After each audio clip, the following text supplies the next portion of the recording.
السلام علیکم پیارے دوستو، احسن الوداع چینل میں آپ کو خوش آمدید کہتے ہیں۔ پیارے دوستو،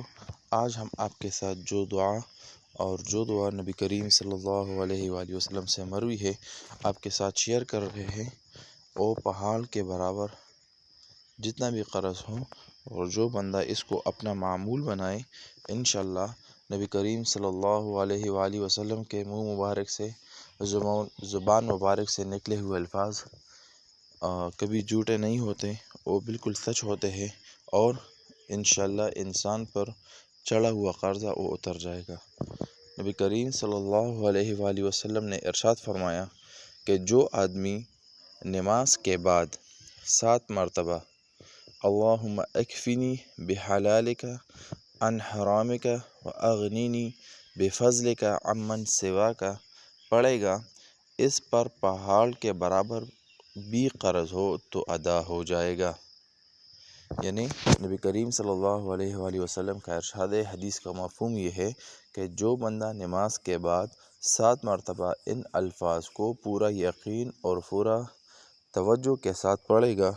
انشاءاللہ اس پر موجود جتنا بھی قرض ہو، اللہ تعالیٰ ان قرض کو اتارنے کے لیے اور ختم کرنے کے لیے ان کو وسائل فراہم کرے گا، اور انشاءاللہ وہ قرض اللہ پاک کے غیبی خزانوں سے ختم ہو جائے گا۔ اس لیے ہمیں چاہیے کہ ان وظیفے کو اپنے روزمرہ معمول بنا لیں، اور ہر نماز کے بعد بہت مختصر الفاظ ہے، اس کو اپنا معمول بنا لیں، اور انشاءاللہ قرض جو ہے اس سے ختم ہو جائے گا۔ علماء کرام اور مشائخ نے اس کا ایک اور فائدہ بھی لکھا ہے، جامع الوظائف میں ہے کہ اس دعا کے بارے میں مشائخ سے منقول ہے کہ جمعے کے روز خطبہ جمعے سے پہلے 70 مرتبہ پڑھنا بھی کثیر المنافع ہے۔ یعنی جمعے کے جو خطبہ ہوتا ہے، عربی کا خطبہ یا اردو کا خطبہ، اس سے پہلے جو بندہ 70 مرتبہ پڑھے،